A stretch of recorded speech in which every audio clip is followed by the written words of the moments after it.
ಕಾಶ್ಯಪ್ಪನವರ ಸ್ಮಾರಕ ಪ್ರತಿಷ್ಠಾನ ಇಳಕಲ್ ವತಿಯಿಂದ ಜನಾನುರಾಗಿ ಮುತ್ಸದ್ದಿ ನಾಯಕ ಮಾಜಿ ಸಚಿವರು ಆದ ಲಿಂಗೈಕ್ಯ ಎಸ್.ಆರ್. ಕಾಶ್ಯಪ್ಪನವರ 22ನೇ ಪುಣ್ಯಸ್ಮರಣೆ ನಿಮಿತ್ತವಾಗಿ ಪ್ರತಿಭಾನ್ವಿತ ಎಸ್ಎಸ್ಎಲ್ಸಿ ಹಾಗೂ ದ್ವಿತೀಯ ಪಿಯುಸಿ ಪ್ರತಿಭಾ ಪುರಸ್ಕಾರ ಸಮಾರಂಭ ಇಳಕಲ್ ನಗರದ ಅನುಭವ ಮಂಟಪದಲ್ಲಿ ನೆರವೇರಿಸಿದರು.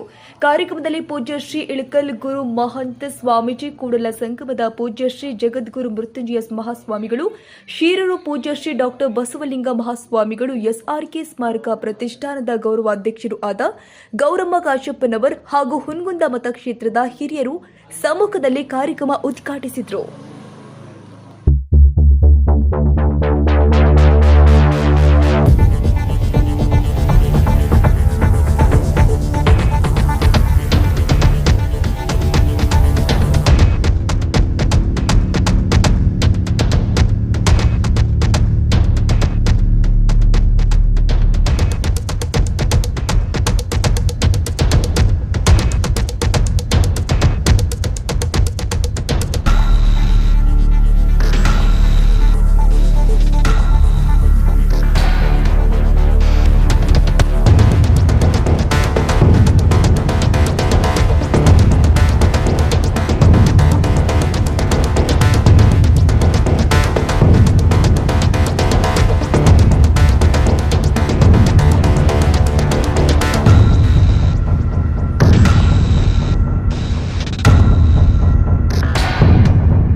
ಪಂಚಾಯತಿ ಮಟ್ಟದಲ್ಲಿ, ತದನಂತರ ಹೋಬಳಿ ಮಟ್ಟದಲ್ಲಿ ಏನು ಇವತ್ತು ದ್ವಿತೀಯ ಪಿಯುಸಿ ಏನು ಪ್ರಥಮ ದರ್ಜೆ ಕಾಲೇಜುಗಳನ್ನು ಕೂಡ ಇವತ್ತು ತೆರೆಯೋದ್ರ ಮುಖಾಂತರ, ತದನಂತರ ಡಿಗ್ರಿ ಕಾಲೇಜುಗಳನ್ನು ಇವತ್ತು ತೆರೆಯೋದ್ರ ಮುಖಾಂತರ ಇವತ್ತು ಮತಕ್ಷೇತ್ರದಲ್ಲಿ ಹೆಚ್ಚಿನ ಒಂದು ಶಿಕ್ಷಣಕ್ಕೆ ಆದ್ಯತೆಯನ್ನು ಕೊಟ್ಟು ಇವತ್ತು ನಡೆದಿದ್ದು ತಮ್ಮ ಮುಂದೆ ಗೊತ್ತಿರುವಂತಹ ವಿಷಯ.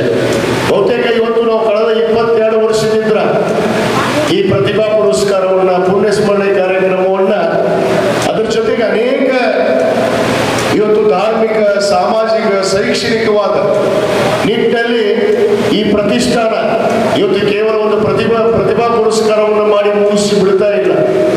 ಪ್ರತಿಭಾ ಪುರಸ್ಕಾರವನ್ನ ಮಾಡಿ ಇವತ್ತು ಉದ್ಯೋಗ ಮೇಳವನ್ನ, ಉಚಿತ ಆರೋಗ್ಯ ಶಿಬಿರಗಳನ್ನ, ಅನೇಕ ನಮ್ಮ ಬಡ ವಿದ್ಯಾರ್ಥಿಗಳಿಗೆ ಯಾರು ಶಿಕ್ಷಣಕ್ಕಾಗಿ ವಂಚಿತರಾಗಿ ಆರ್ಥಿಕ ಪರಿಸ್ಥಿತಿಯಿಂದ ಹಿನ್ನಡೆದಿರುವಂತಹ ಅನೇಕ ಮಕ್ಕಳಿಗೆ ಇವತ್ತು ನಮ್ಮ ಪ್ರತಿಷ್ಠಾನ ಅವರನ್ನ ದತ್ತಕ ಪಡೆದು ಅವರಿಗೆ ವಿದ್ಯಾಭ್ಯಾಸವನ್ನು ಮುಗಿಸುವಂತ ಕೆಲಸ ಕೂಡ ಇವತ್ತು ಪ್ರತಿಷ್ಠಾನ ಮಾಡ್ತಾ ಇದೆ ಅನ್ನೋ ಮಾತನ್ನ ನಾನು ಇವತ್ತು ಹೇಳಕ್ಕೆ ಇಚ್ಛೆ ಪಡ್ತೇನೆ. ಬಹುತೇಕ ತಮಗೆಲ್ಲ ಗೊತ್ತಿದೆ, ಹಂತವಾಗಿ ವರ್ಷ ಅನೇಕ ವಿದ್ಯಾರ್ಥಿಗಳಿಗೆ ನಾನು ಪ್ರೋತ್ಸಾಹ ಕೊಡ್ತಾ ಇರ್ತೀನಿ. ಆದರೆ ನಾನು ಪ್ರಚಾರಕ್ಕೆ ಆಗಿ ಮಾಡುವಂತ ಕೆಲಸ ಅಲ್ಲ ಇದು. ನಮ್ಮ ತಂದೆಯವರ ಕನಸು, ಅವರ ಕನಸನ್ನು ನನಸು ಮಾಡಬೇಕು ಅನ್ನೋ ಉದ್ದೇಶದಿಂದ ಇವತ್ತು ಪ್ರತಿಷ್ಠಾನ ಇವತ್ತು ನಿರಂತರವಾಗಿ ಸಾಮಾಜಿಕ, ಧಾರ್ಮಿಕ, ಶೈಕ್ಷಣಿಕವಾದ ಕಾರ್ಯಗಳನ್ನ, ಚಟುವಟಿಕೆಗಳನ್ನ ಇವತ್ತು ನಿರಂತರವಾಗಿ ನಡೆಸಿಕೊಂಡು ಬರ್ತಾ ಇದೆ. ಯಾವುದೇ ವಿದ್ಯಾರ್ಥಿ ಇರ್ಬೋದು, ನಾನು ಇವತ್ತು ಕೂಡ ಇಲ್ಲಿರುವಂತಹ ನಮ್ಮ ವಿದ್ಯಾರ್ಥಿನಿಯರಿಗೆ ಮತ್ತು ಅವರ ಪಾಲಕರಿಗೆ ನಾನು ಕರೆ ಕೊಡ್ತೀನಿ. ತಮಗೆ ಯಾವುದೇ ಒಂದು ಶಿಕ್ಷಣಕ್ಕಾಗಿ ಏನೇ ಸಮಸ್ಯೆ ಇದ್ರೂ ಕೂಡ ನೀವು ನನ್ನನ್ನ, ನಮ್ಮ ಪ್ರತಿಷ್ಠಾನದ ಸದಸ್ಯರನ್ನ, ಕಾರ್ಯದರ್ಶಿಗಳನ್ನ ಸಂಪರ್ಕ ಮಾಡ್ರಿ. ಖಂಡಿತವಾಗಿ ಎಲ್ಲ ರೀತಿ ಶಿಕ್ಷಣಕ್ಕೆ ನಾವು ಸವಲತ್ತುಗಳನ್ನ ನಿಮ್ಮ ಜೊತೆಗೆ ಆರ್ಥಿಕವಾಗಿ ತನು ಮನ ಧನದಿಂದಲೂ ನಮ್ಮ ಪ್ರತಿಷ್ಠಾನ ನಿಮ್ಮ ಜೊತೆಗೆ ಇರುತ್ತೆ ಅನ್ನೋದು ಮಾತನ್ನು ಕೂಡ ನಾನು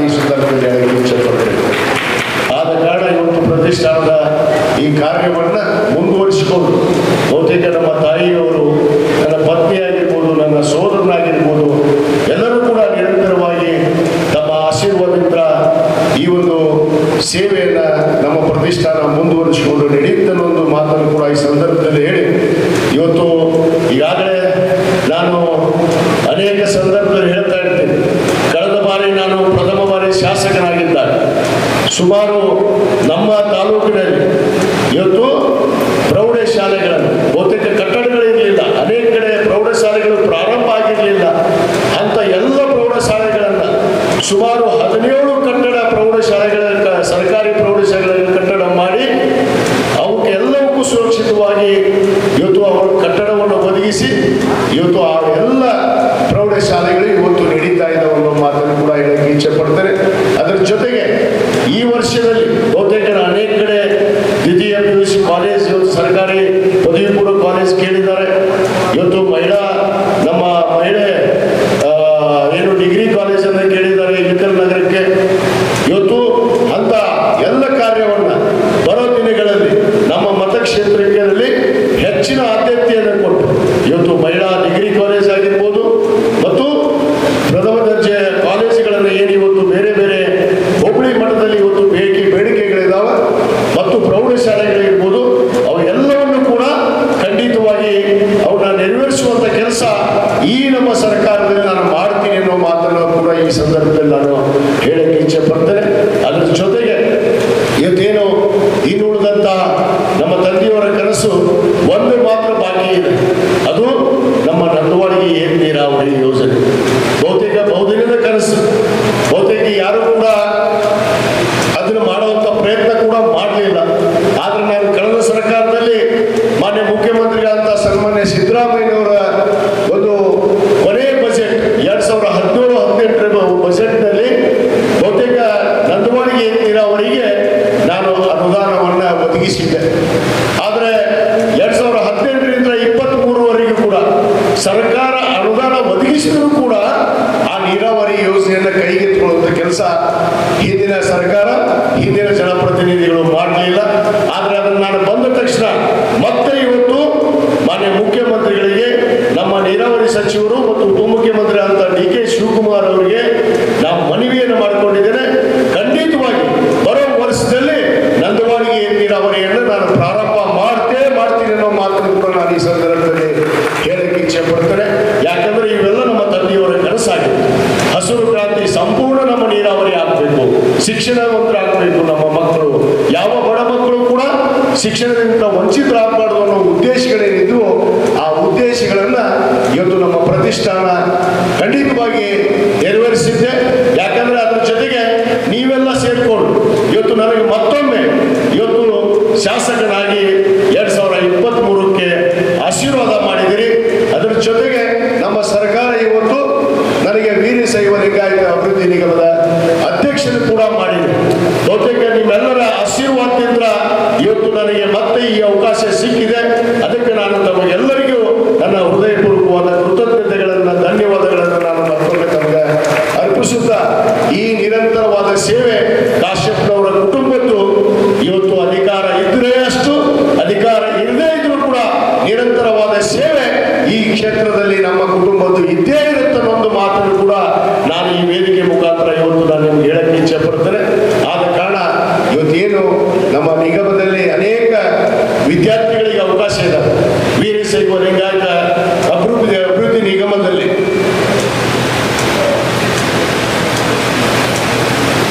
ಇವತ್ತು ಅನೇಕ ಅವಕಾಶಗಳು ಇವತ್ತು ನಮ್ಮ ವೀರಶೈವ ಲಿಂಗಾಯತ ಅಭಿವೃದ್ಧಿ ನಿಗಮದಲ್ಲಿದ್ದಾವೆ.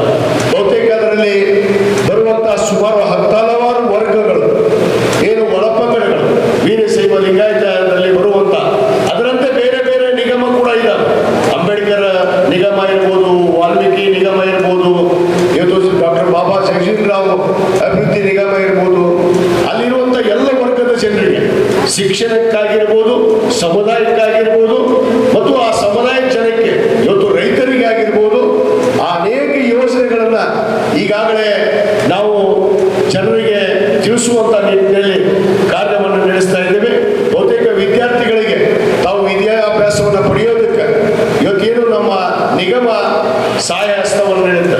ಇವತ್ತು 50% ಇವತ್ತು ತಮಗೆ ವಿದ್ಯಾಭ್ಯಾಸಕ್ಕೆ ನಮ್ಮ ನಿಗಮ ನೇರವಾಗಿ ಇವತ್ತು ಅನುದಾನವನ್ನು ಕೊಡುವಂತ ಕೆಲಸ ಮಾಡ್ತಾ ಇದೆ. ಅದಕ್ಕೆ ಯಾರಾದ್ರೂ ವಿದ್ಯಾರ್ಥಿಗಳಿಗೆ ಆ ಅವಕಾಶ ಬೇಕಾದ್ರೆ ಈ ವರ್ಷದ ಪ್ರಸ್ತುತ ಸಾಲಿನಲ್ಲಿ 2024-25ನೇ ಸಾಲಿನಲ್ಲಿ ತಾವು ಅರ್ಜಿಗಳನ್ನು ಹಾಕಿದ್ರೆ ನಿಮಗೆ ನಮ್ಮ ದೇಶದಲ್ಲಿ ವಿದ್ಯಾಭ್ಯಾಸ ಪಡೆಯೋದಂದ್ರೆ ವಿದೇಶದಲ್ಲಿ ಕೂಡ ವಿದ್ಯಾಭ್ಯಾಸ ಪಡೆಯೋದಕ್ಕೆ ನಾವು 100% ನಿಮಗೆ ನಮ್ಮ ನಿಗಮ ನಿಮಗೆ ಆರ್ಥಿಕ ಸಹಾಯವನ್ನು ಮಾಡುತ್ತೆ ಅನ್ನೋದು ಮಾತನ್ನು ಕೂಡ ನಾನು ಈ ಸಂದರ್ಭದಲ್ಲಿ ಹೇಳಕ್ಕೆ ಇಚ್ಛೆಪಡ್ತೇನೆ.